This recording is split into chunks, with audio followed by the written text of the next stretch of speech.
बोले भगवान श्री कृष्ण की जय।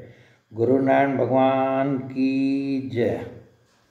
आज हम 10वें स्कंद का श्रीमद् भागवत महापुराण के 10वें स्कंद का 90वां अध्याय पढ़ेंगे और इसका शीर्षक है भगवान श्री कृष्ण के लीला विहार का वर्णन। और ये 10वें स्कंद का जो है अंतिम अध्याय है। 10वें स्कंद में 90 अध्याय हैं, उसका ये अंतिम अध्याय है। श्री सुखदेव जी कहते हैं, परीक्षित, द्वारका नगरी की छटा अलौकिक थी। उसकी सड़कें मद चूते हुए मतवाले हाथियों, सुसज्जित योद्धाओं, घोड़ों और स्वर्ण में रथों की भीड़ से सदा सर्वदा भरी रहती थी। जिधर देखिए उधर ही हरे भरे उपवन और उद्यान लहरा रहे हैं। पात के पात वृक्ष फूलों से लदे हुए हैं, उन पर बैठकर भौरे गुनगुना रहे हैं और तरह तरह के पक्षी कलरव कर रहे हैं। वह नगरी सब प्रकार की संपत्तियों से भरपूर थी। ये द्वारका नगरी का हम वर्णन सुन रहे हैं, जहाँ भगवान श्री कृष्ण रहते थे। भरपूर थी। जगत के श्रेष्ठ वीर यदुवंशी उसका सेवन करने में अपना सौभाग्य मानते थे। वहाँ की स्त्रियाँ सुंदर वेशभूषा से विभूषित थी और उनके अंग अंग से जवानी की छटा छिटकती रहती थी। वे जब अपने महलों में गेंद आदि के खेल खेलती और उनका कोई अंग कभी दिख जाता तो ऐसा जान पड़ता मानो बिजली चमक रही है। लक्ष्मीपति भगवान की यही अपनी नगरी द्वारका थी। ये सब वर्णन जो है द्वारका नगरी का पढ़ रहे हैं हम। इसी में वे निवास करते थे। भगवान श्री कृष्ण 16,000 से अधिक पत्नियों के एकमात्र प्राण वल्लभ थे। भगवान की कितनी पत्नियां थी? 16,108। तो उनमें 8 पटरानियाँ थी। कुल पत्नियाँ जो है 16,108 थी। उन पत्नियों के अलग अलग महल भी परम ऐश्वर्य से संपन्न थे। जितनी पत्नियां थी उतने ही अद्भुत रूप धारण करके वे उनके साथ विहार करते थे। तो भगवान की जितनी भी पत्नियां थी सबके लिए अलग अलग महल थे और भगवान जो है उतने ही रूप 16,108 यदि पत्नियां थी तो 16,108 रूप भी धारण करके उनके साथ जो है विहार करते थे। ये जो है श्रीमद् भागवत में लिखा है। उतने ही अद्भुत रूप धारण करके वे उनके साथ विहार करते थे। सभी पत्नियों के महलों में सुंदर सुंदर सरोवर थे। उनका निर्मल जल खिले हुए नीले, पीले, श्वेत, लाल आदि भांति भांति के क्षमा करें कमलों के पराग से महकता रहता था। उनमें झुंड के झुंड हंस, सारस आदि सुंदर सुंदर पक्षी चहकते रहते थे। ये भगवान की पत्नियां जिन महलों में रहती थी उनका वर्णन चल रहा है। भगवान श्री कृष्ण उन जलाशयों में तथा कभी कभी नदियों के जल में भी प्रवेश कर अपनी पत्नियों के साथ जल विहार करते थे। भगवान के साथ विहार करने वाली पत्नियां जब उन्हें अपनी भुज पास में बांध लेती, आलिंगन करती, तब भगवान के श्री अंगों में उनके वक्षस्थल की केसर लग जाती थी। उस समय गंधर्व उनके यश का गान करने लगते और सूत, मागध एवं वंदीजन बड़े आनंद से मृदंग, ढोल, नगारे और वीणा आदि बाजे बजाने लगते। भगवान की पत्नियां कभी कभी हंसते हंसते पिचकारियों से उन्हें भिगो देती थी। वे भी उनको तर्क कर देते। इस प्रकार भगवान अपनी पत्नियों के साथ क्रीड़ा करते मानो यक्षराज कुबेर यक्षिनियों के साथ विहार कर रहे हों। उस समय भगवान की पत्नियों के वक्षस्थल और जंघा आदि अंग वस्त्रों के भीग जाने के कारण उनमें से झलकने लगते। उनकी बड़ी बड़ी चोटियों और जोड़ों में से गोते हुए फूल गिरने लगते। वे उन्हें भिगोते भिगोते पिचकारी छीन लेने के लिए उनके पास पहुंच जाती और इसी बहाने अपने प्रियतम का आलिंगन कर लेती। उनके स्पर्श से पत्नियों के हृदय में प्रेम भाव की अभिवृद्धि हो जाती, जिससे उनका मुख कमल खिल उठता। ऐसे अवसरों पर उनकी शोभा और भी बढ़ जाया करती। तो ये जो सब वर्णन है हम भगवान श्री कृष्ण के और उनकी पत्नियों के विहार का पढ़ रहे हैं। उस समय भगवान श्री कृष्ण की वनमाला उन रानियों के वक्षस्थल पर लगी हुई केसर के रंग से रंग जाती। विहार में अत्यंत मग्न हो जाने के कारण घुंघराली अलके उन्मुक्त भाव से लहराने लगती। वे अपनी रानियों को बार बार भिगो देते और रानियां भी उन्हें सरोवार कर देती। भगवान श्री कृष्ण उनके साथ इस प्रकार विहार करते मानो कोई गजराज हथिनियों से घिरकर उनके साथ क्रीड़ा कर रहा हो। भगवान श्री कृष्ण और उनकी पत्नियां क्रीड़ा करने के बाद अपने अपने वस्त्राभूषण उतार कर उन नटों और नर्तकियों को दे देते जिनकी जीविका केवल गाना बजाना ही है। परीक्षित, भगवान इसी प्रकार उनके साथ विहार करते रहते। उनकी चाल ढाल, बातचीत, चितवन मुस्कान, हास विलास और आलिंगन आदि से रानियों की चित्तवृत्ति उन्हीं की ओर खिंची रहती। उन्हें और किसी बात का स्मरण ही न होता। परीक्षित, रानियों के जीवन सर्वस्व उनके एकमात्र हृदयेश्वर भगवान श्री कृष्ण ही थे। वे कमल नयन श्याम सुंदर के चिंतन में ही इतनी मग्न हो जाती कि कई देर तक तो चुप हो रहती और फिर उन्मत्त के समान असंबद्ध बातें कहने लगती। कभी कभी तो भगवान श्री कृष्ण की उपस्थिति में ही प्रेमोन्माद के कारण उनके विरह का अनुभव करने लगती और न जाने क्या क्या कहने लगती। मैं उनकी बातें सुनाता हूँ। ये जो अंतिम हमने जो है ये श्लोक पढ़ा है, इसमें जो है कुछ चीज़ें ऐसी आई हैं। देखिए, भगवान की उपस्थिति में ही जो है उनकी पत्नियां जो हैं उनके विरह का अनुभव करने लगती और मतलब इतनी प्रेमोन्माद हो जाती वो कि इसमें लिखे हैं कि परीक्षित, रानियों के जीवन सर्वस्व उनके एकमात्र हृदयेश्वर भगवान श्री कृष्ण ही थे। वे कमल नयन श्याम सुंदर के चिंतन में इतनी मग्न हो जाती कि कई देर तक तो चुप हो रहती। भगवान का चिंतन उनका चलता रहता था, हर समय जो है भगवान का चिंतन चलता रहता था और उनको अपनी सुध बुध भी नहीं रहती थी। भगवान की उपस्थिति, भगवान वहाँ उपस्थित रहते थे तब भी जो है वे उस चिंतन में इतनी तल्लीन हो जाती थी कि भगवान की उपस्थिति का भी भान नहीं होता था और वो विरह जैसे विरही को जो है दुख होता है उस प्रकार जो है विरह में चली जाती थी। और इसके अतिरिक्त जो है कुछ और बातें जिनका कि असंबद्ध बातें लिखा है। इसमें असंबद्ध बातें का मतलब यह है कि वो जो प्रत्यक्ष रूप से बातें थी वो नहीं करती थी, जो अप्रत्यक्ष उनकी अपनी कल्पनाएं होती थी, जो भगवान के चिंतन करते करते उनकी बातें समझ में आती थी, वो बोलने लगती थी, असंबद्ध बातें बोलने लगती थी। और क्या बोलती थी, अब ये मैं काफ़ी बड़ा वर्णन है ये। रानियां कहती, अरे कुर्ररी, अब तो बड़ी रात हो गई है, संसार में सब और सन्नाटा छा गया है। देख, इस समय स्वयं भगवान अपना अखंड बोध छिपाकर सो रहे हैं और तुझे नींद ही नहीं आती।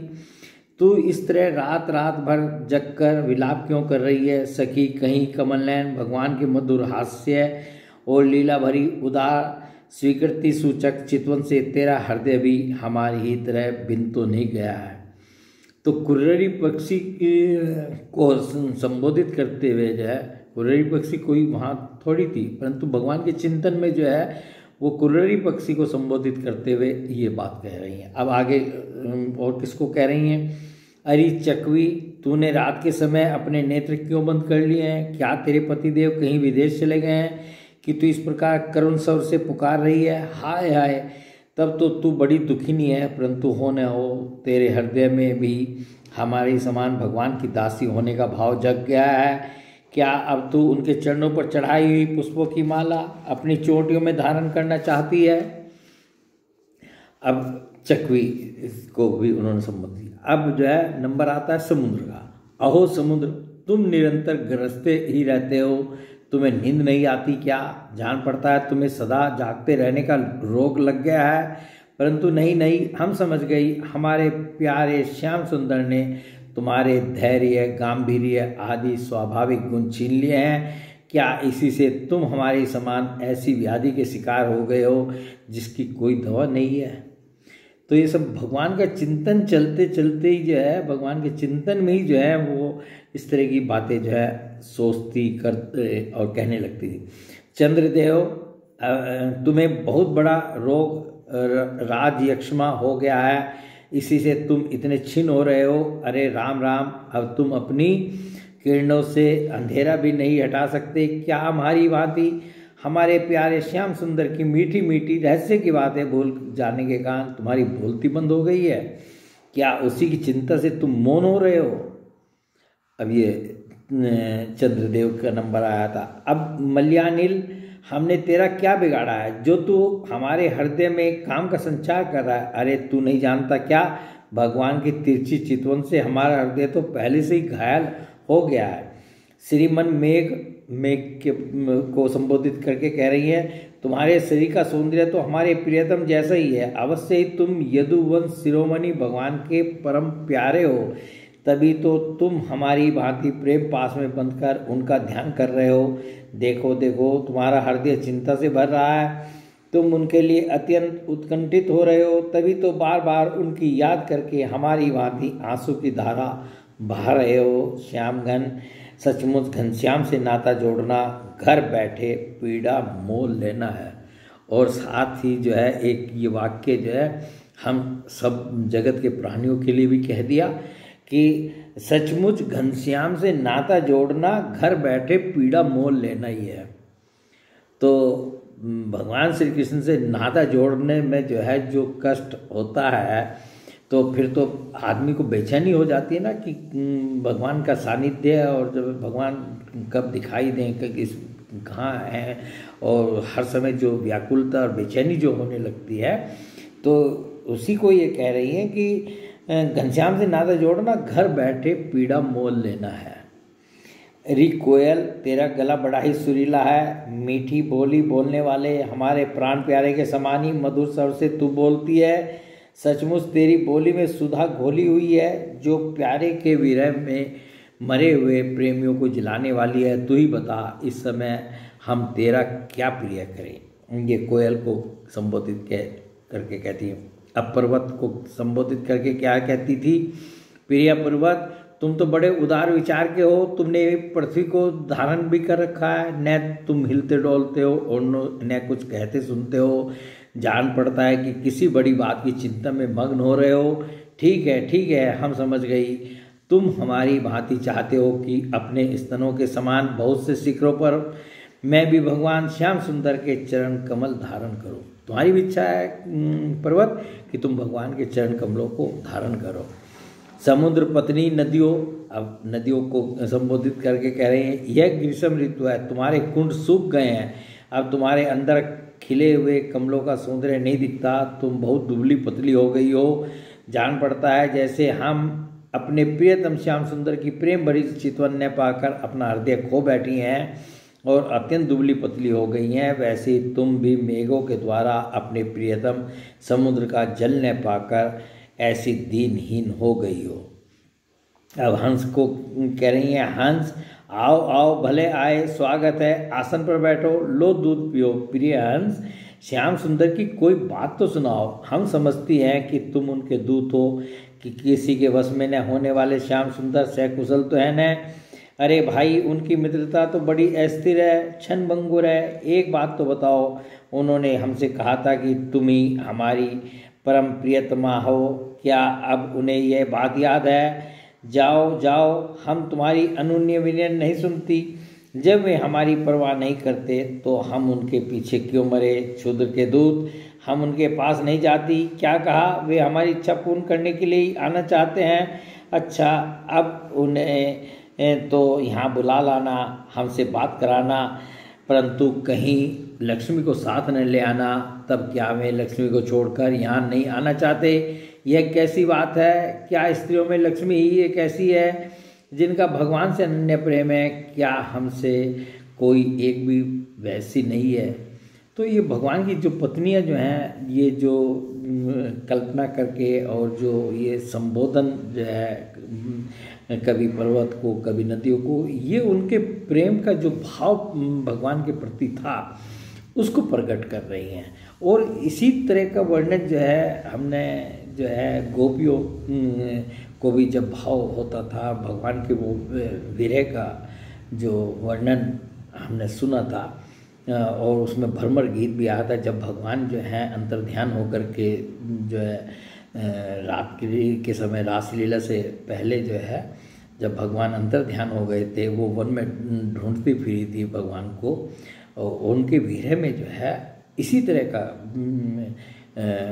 लगभग जो है ऐसा ही वर्णन जो है गोपियों ने भी भगवान के प्रति किया था। तो भगवान की पत्नियों का प्रेम भी जो है वो कम नहीं था, वो बहुत प्रेम करती थी अपने भगवान श्री कृष्ण से, और उनकी हर वाणी में जो है, हर बात में जो है भगवान के प्रति प्रेम छलकता था। अब आगे सुखदेव जी परीक्षित को कह रहे हैं, परीक्षित, श्री कृष्ण पत्नियां योगेश्वरेश्वर भगवान श्री कृष्ण में ऐसा ही अनन्य प्रेम भाव रखती थी, इसी से उन्होंने परम पद प्राप्त किया। तो भगवान की जितनी भी पत्नियां थी उनको परम पद मिला था। तो वो जो है क्यों मिला था, वे भगवान श्री कृष्ण में इसी प्रकार का अनन्य प्रेम भाव रखती थी।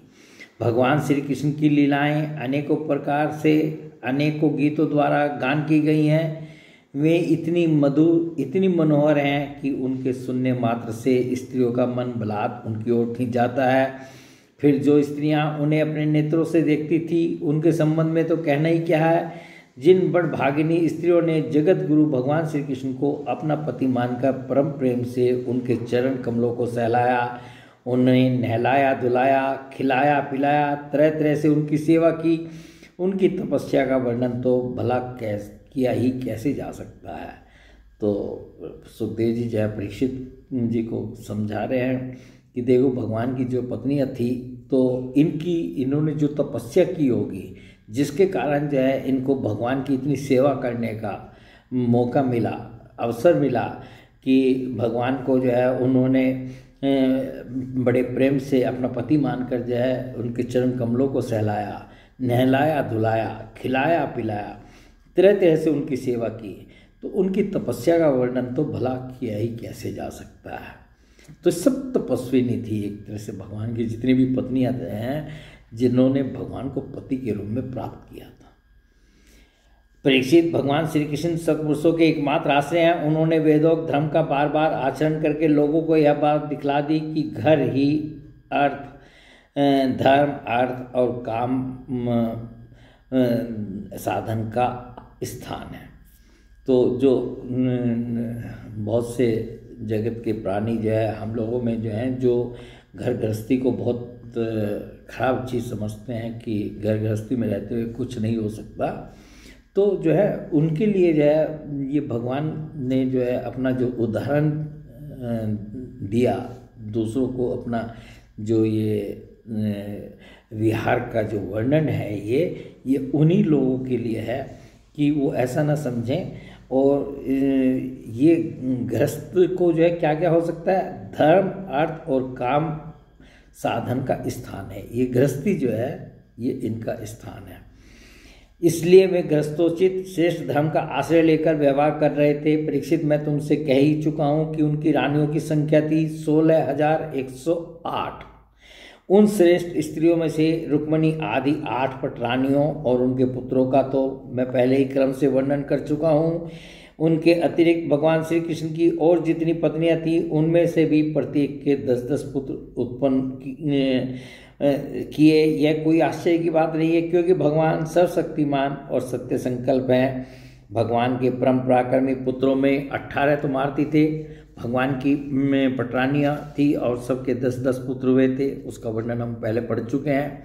और बाकी जितनी भी पत्नियाँ थी उनके भी 10-10 पुत्र भगवान से उत्पन्न हुए थे। तो उनका जो है ये बतला रहे हैं कि उन भगवान के जितनी भी 16,108 जो पत्नियाँ थी, उनमें जो है 18 जो पुत्र हुए वो महारथी थे, और उनके नाम भी जो है यहाँ पर दिए गए हैं, जिनका यश सारे जगत में फैला हुआ था। उनके नाम मुझसे सुनो: प्रद्युमन, अनिरुद्ध, दीप्तिमान, भानु, सांब, मधु, वृद्धभानु, चित्रभानु, वृक, अरुण, पुष्कर, वेदबाहु, श्रुतदेव, सुनंदन, चित्रबाहु, विरूप, कवि और न्यग्रोध। राजेंद्र भगवान श्री कृष्ण के इन पुत्रों में भी सबसे श्रेष्ठ रुक्मणी नंदन प्रद्युमन जी थे, जो सबसे बड़े थे। रुक्मणी जी के पुत्र थे प्रद्युमन जी, जो है ये सबसे श्रेष्ठ थे। वे सभी गुणों में अपने पिता के समान ही थे। महारथी प्रद्युमन ने रुक्मी की कन्या से अपना विवाह किया था। उसी के गर्भ से अनिरुद्ध जी का जन्म हुआ। उनमें 10,000 हाथियों का बल था। और दूसरे नंबर पर जो है अनिरुद्ध जी का नाम आता है। तो प्रद्युम्न जी का विवाह जो है अपने मामा की जो है पुत्री से, रुक्मी की पुत्री से भी हुआ था, और उन्हीं से जो है अनिरुद्ध जी का जन्म हुआ था। तो ये अनिरुद्ध जी का जन्म हुआ, उनमें 10,000 हाथियों का बल था। रुक्मी के दोहित्र अनिरुद्ध जी ने अपने नाना की पोती से विवाह किया, उसके गर्भ से वज्र का जन्म हुआ। और जो मतलब रुक्मी के दोहित्र अनिरुद्ध जी ने, मतलब इधर तो इनकी बहन के लड़के के लड़के हुए अनिरुद्ध जी रुक्मी के, और उधर जो है ये जो है नाना की पोती से विवाह किया था। और उधर जो है अनिरुद्ध जी रुक्मी की जो पोती थी उसके साथ अनिरुद्ध जी का विवाह हुआ था। तो इनके अनिरुद्ध जी से और रुक्मी की पोती से जो है जो विवाह हुआ था उनसे वज्र का जन्म हुआ। और ये वज्र ही जो है यदुवंशियों में सिर्फ शेष बचे थे। बाकी जब भगवान ने जो है चाहा था कि यदुवंशियों का सबका विनाश हुआ था अंत में, तो वज्र जो है उधर वज्र बचे थे और इधर राजा परीक्षित बचे हुए थे बस। तो वज्र बचे रहे थे। वज्र के पुत्र हैं प्रतिबाहु, प्रतिबाहु के सुबाहु, सुबाहु के शांतसेन और शांतसेन के सतसेन। परीक्षित, इस वंश में कोई भी पुरुष ऐसा न हुआ जो बहुत सी संतान वाला न हो तथा निर्धन, अल्पायु और अल्पशक्ति हो। वे सभी ब्राह्मणों के भक्त थे। परीक्षित, यदुवंश में ऐसे ऐसे यशस्वी और पराक्रमी पुरुष हैं जिनकी गिनती भी हजारों वर्षों में पूरी नहीं हो सकती। मैंने सुना है कि यदुवंश के बालकों को शिक्षा देने के लिए 3,88,00,000 आचार्य थे। यदुवंश के जो बालकों को शिक्षा देते थे उनकी आचार्यों की, उनकी गुरुजनों की संख्या कितनी थी? 3,88,00,000 आचार्य थे। ऐसी स्थिति में महात्मा यदुवंशियों की संख्या तो बता ही कैसे जा सकती है। स्वयं महाराज उग्रसेन के साथ एक नील के लगभग सैनिक रहते थे। महाराज उग्रसेन के साथ एक नील के लगभग सैनिक रहते थे। तो यदुवंशियों की तो संख्या कितनी थी वो गिनी नहीं जा सकती। परीक्षित, प्राचीन काल में देवासुर संग्राम के समय बहुत से भयंकर असुर मारे गए थे। वे ही मनुष्यों में उत्पन्न हुए और बड़े घमंड से जनता को सताने लगे। देवासुर संग्राम जब हुआ था तो उसमें बहुत से असुर मरे थे। तो वो ही जो है इस बार जो है मनुष्य के रूप में उत्पन्न हुए और घमंड से जो है जनता को सताने लगे। उनका दमन करने के लिए भगवान की आज्ञा से देवताओं ने ही यदुवंश में अवतार लिया था। तो ये यदुवंशी थे, अधिकतर जो है वो देवता ही थे। तो उन देवताओं ने जो है उन दुष्टों का संहार करने के लिए अवतार लिया था। ये जो है यदुवंश में अवतार लिया था। परीक्षित, उनके कुलों की संख्या 101 थी। वे सब भगवान श्री कृष्ण को ही अपना स्वामी एवं आदर्श मानते थे। यदुवंशी जितने भी थे भगवान श्री कृष्ण को अपना स्वामी एवं आदर्श मानते थे। जो यदुवंशी उनके अनुयायी थे उनकी सब प्रकार से उन्नति हुई। यदुवंशियों का चित्त इस प्रकार भगवान श्री कृष्ण में लगा रहता था कि उन्हें सोने, बैठने, घूमने फिरने, बोलने, खेलने और नहाने धोने आदि कामों में अपने शरीर की भी सुधि न रहती थी। वे जानते न थे कि हमारा शरीर क्या कर रहा है। उनकी समस्त शारीरिक क्रियाएं यंत्र की भांति अपने आप होती रहती थी। ये यदुवंशियों की मनोदशा का वर्णन है। जो भगवान का परिवार था, भगवान के साथ जो रहते थे, उनकी ये दशा है। और ये दशा यदि किसी हम जैसे जगत के प्राणी की हो जाए तो आप जो है अंदाज़ा लगा सकते हैं कि उसके कल्याण में या उसको भगवत प्राप्ति में क्या कुछ करना पड़ेगा। ये कह रहे हैं कि उनका चित्त भगवान श्री कृष्ण में इस प्रकार लगा रहता था कि उन्हें सोने, बैठने, घूमने फिरने, बोलने, खेलने और नहाने धोने आदि कामों में अपने शरीर की भी सुधि न रहती थी। वे जानते नहीं थे कि हमारा शरीर क्या कर रहा है। उनकी समस्त शारीरिक क्रियाएं यंत्र की भांति अपने आप होती रहती थी। भगवान के चिंतन में इतने वो तल्लीन रहते थे।